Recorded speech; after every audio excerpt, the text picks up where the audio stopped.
90 minutos. Notícia e opinião. Apresentação: José Luiz da Atena. Agora, no ar. Muito bom dia, meus amigos e minhas amigas do maior complexo de emissoras de rádios do país. Aqui é a Rádio Bandeirantes, a pedra fundamental do grupo. Aqui é a Casa da Opinião. Olha, em primeiro lugar eu quero mandar um abraço muito apertado ao Bruno Covas, que está internado. O Bruno está vivendo no meio de uma pandemia, enfrentando uma doença terrível que é o câncer. E antes da pandemia, ele já demonstrava muita coragem em se sobrepor a essa doença de uma maneira incrível. Os erros administrativos que a gente acha que ele pode cometer, como esse rodízio, é claro que eu critico, mas ele é um ser humano respeitável. Inclusive, eu devo muito a ele um pouco da coragem que eu obtive, devo mais a Deus e aos médicos, mas a ele também a coragem que eu obtive de fazer uma cirurgia cardíaca de última hora. Ele estava internado no quarto da frente. Eu gosto de lembrar sempre. Por que eu lembro sempre? Eu lembro dos inimigos, porque os inimigos têm que ser lembrados e eu não posso esquecê-los, porque a qualquer momento eles podem me atacar novamente. Eu não esqueço o inimigo. O inimigo eu marco no coldre e deixo ali. Não para atacá-los, porque eu não seria tão vil quanto já foram comigo, tão canalhas quanto já foram comigo, mas para me defender deles. Mas as pessoas que me fazem bem, eu também lembro demais, porque quem não tem gratidão não tem absolutamente caráter. Então, eu posso até criticar algumas posições tomadas pelo prefeito Bruno Covas, mas ele é um ser humano completo. Eu acho ele um cara muito legal. Ele é neto de um sujeito que eu admirava, que era o Mário Covas, admirava e admiro ainda, como um dos maiores políticos e mais corajosos políticos que esse país já produziu. Bem diferente dessa casta de políticos que nós temos hoje. Então, ao Bruno, toda a saúde do mundo, que ele se recupere, que Deus o acompanhe nessa sua passagem pelo hospital e que ele saia logo e que ele possa de novo estar à frente da cidade aí. Deve estar mesmo no hospital, porque ele não para de trabalhar, pensando na cidade que ele tanto ama. Quanto às últimas informações do coronavírus, é muito difícil você chegar a algumas conclusões. É um bicho que a gente não conhece, é uma situação nova que o mundo está enfrentando e, de fato, a gente não sabe mais o que dizer baseado no que vem acontecendo. A Espanha liberou outro dia o confinamento e, nessa fase de desconfinamento, os casos vêm subindo, pouco, mas vêm subindo. Na Coreia, apareceram de novo. Na China, onde foi o epicentro, e a gente não sabe o número de casos que teve da China, porque o governo chinês é um governo muito fechado, provavelmente houve muito mais casos do que a gente imagina. Agora, o que me deixou realmente assustado foi o que um cidadão falando pela Organização Mundial de Saúde colocou para o mundo inteiro ouvir, que esse vírus, apesar de todas as probabilidades e todas as chances tecnológicas, medicinais, científicas que nós temos à nossa mão hoje em dia, ele é um vírus que dificilmente vai ser eliminado. Significa que esse vírus vai fazer parte do nosso cotidiano daqui para frente, como é o sarampo, como é a AIDS, enfim, como são os outros vírus que aí estão.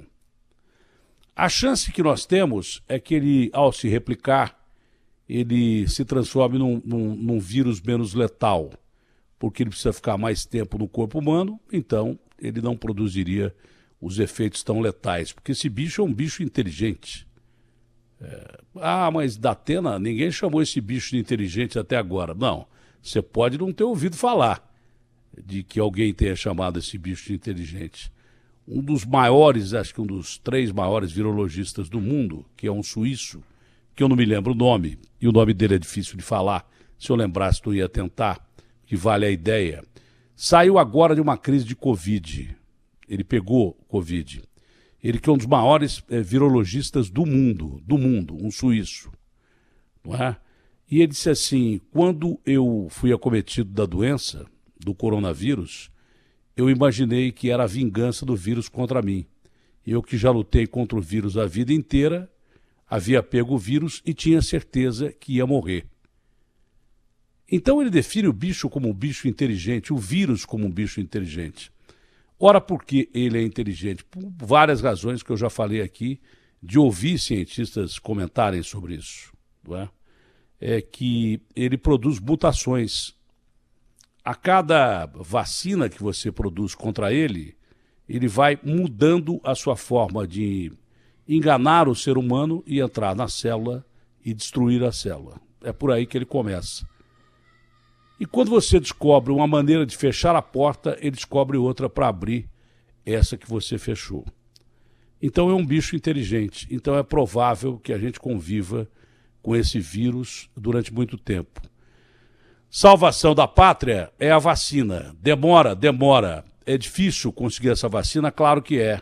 Você imagina o mundo inteiro pensando em vacina e até agora não foi descoberto uma vacina. Então a vacina vai demorar para ser descoberta e quando ela for descoberta, ela pode atenuar os efeitos da doença, mesmo porque o grau de contaminação do mundo inteiro não é um grau de contaminação cientificamente tão letal como foi a gripe espanhola.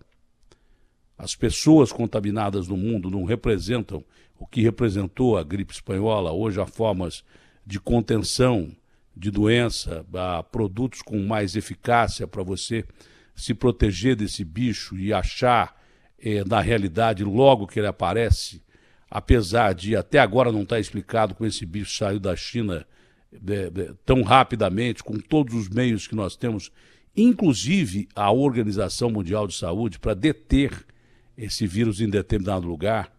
Esse mesmo vírus, o da SARS, da gripe aviária, que hoje é a gripe aviária mudado, ele quase acaba com o mundo. Se não houvesse a contenção imediata, principalmente de onde ele saiu, matou 800 pessoas, e a gente matou pato, frango, galinha, lembra aquela época? Esse vírus foi contido naquela época. Agora houve uma falha por parte da China e também da Organização Mundial de Saúde. Isso é história, um dia vai contar de uma maneira mais clara como que esse bicho escapou da China. Mas, enfim, é provável que a gente vai ter que conviver com esse vírus. Hoje o Bolsonaro, mais uma vez, se movimentou, dizendo que vai conversar com os governadores, porque é impossível você manter as pessoas fechadas em casa, é impossível você manter as pessoas trancadas em casa, porque simplesmente nós temos aí um problema sério de economia.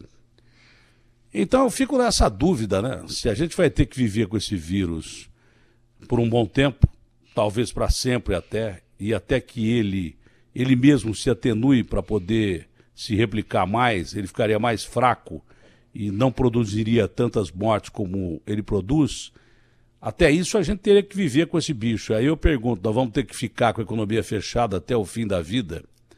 Então eu não sei quem tem razão, se é o Bolsonaro dizendo que tem que abrir logo a economia, se baseado no que disse o cara da Organização Mundial de Saúde, porque a gente teria que tomar as precauções necessárias para evitar o contágio, principalmente transporte público lotado aí como está.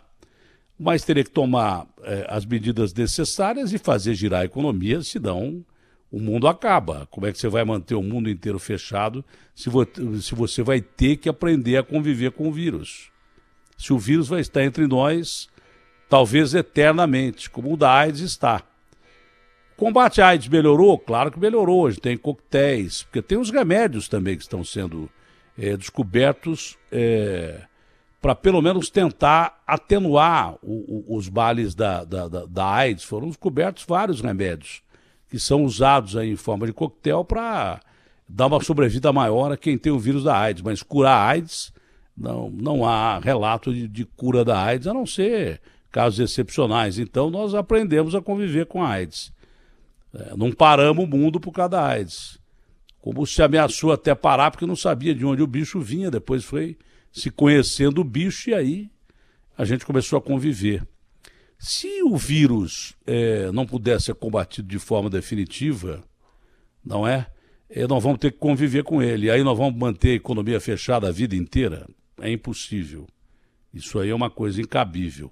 Se ele vai estar entre nós durante muito tempo, a economia tem que funcionar com os seus devidos cuidados. Vai ser um mundo completamente diferente daqui para frente, mesmo porque o contágio desse vírus é diferente do vírus da AIDS, é diferente do sarampo. Esse vírus ele se espalha pelo ar. A gente tem que contar com a benevolência dele em ser menos letal para ele viver mais e se multiplicar mais, para que ele possa viver mais e se multiplicar mais, com a inteligência dele que faz parte da genética do vírus, do DNA do vírus, isso, sobrevivência, porque todo organismo vivo pretende sobreviver o maior tempo possível. Ele é preparado para isso. Talvez num primeiro estágio, violentamente, ele vá destruindo mais vidas e depois ele seja atenuado. E com os remédios, com a vacina, a gente consiga torná-lo muito menos perigoso e letal do que ele é hoje. Então, se você vai ter que viver com um bicho boa parte da sua vida, de que forma a gente vai continuar com a economia fechada a vida inteira? Então vamos ficar a vida inteira com a economia fechada, esperando o bicho fazer as suas mutações, se tornando melhorzinho, digamos assim, ou a gente conseguir a vacina ou os remédios necessários? É difícil. É uma resposta difícil, mas me parece que meio óbvia, né? Se você tiver que continuar com o vírus, não dá para manter mais pessoas em casa, principalmente num país pobre como o nosso, porque as pessoas vão morrer de fome. Nisso o Bolsonaro tem razão. Agora, o Bolsonaro toma umas atitudes que eu não sei quem é que dá essas ideias para ele. Ele editar esse decreto que isenta autoridades, né, salvo erros graves e tal, de letalidade, de mortes. Primeiro, ele está dando um recado claro e repete toda hora que vai morrer muita gente. Já não chegam os inimigos dele, o tal de Mandetta, aquele oportunista, que já deu entrevista falando, olha, só está começando. Ô, Mandetta, é melhor você calar a boca, porque nós já sabemos que só está começando. Agora você errou pra caramba, você disse que ia começar na Páscoa, e não começou, e aí as pessoas desacreditaram de você e começaram a sair pelas ruas. Agora, sapo de fora não chia. Você já perdeu a sua oportunidade de fazer a sua campanha política em cima de doença. Então, pode ficar quieto, que qualquer um, até uma criança de 3 anos, sabe que só está começando, que só vai piorar. Nós sabemos disso. Agora é falta de caráter sair por aí pregando exatamente pânico. O cara que pedia para não ter pânico, pregando pânico. É claro que nem precisa também espalhar pânico, primeiro porque é um cara desacreditado. E segundo que, na realidade, é isso mesmo que vai acontecer. Você tem dúvida? Você via falar em 50 casos e agora ouve falar em 800, 900? Claro que só está começando. Claro que vai morrer gente pra caramba. É claro, como aconteceu na Itália, na Espanha, na França.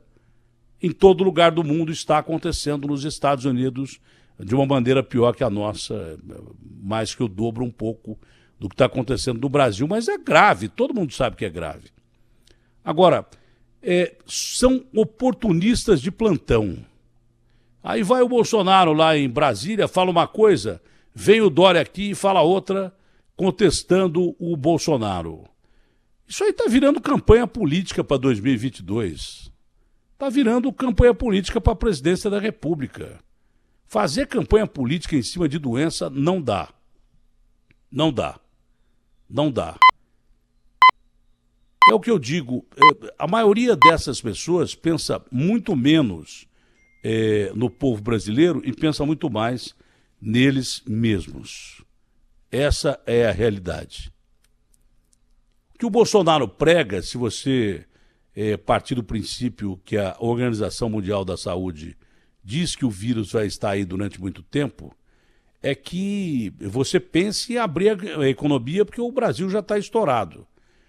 O Dória, apesar do discurso que ele faz, ele não deve pensar muito diferente, que eu falei 4 ou 5 vezes em lockdown com ele, na entrevista que eu fiz com ele, e ele tentou afastar essa possibilidade, dizendo, não, nós temos medidas paliativas, porque ele sabe que o Estado está quebrando.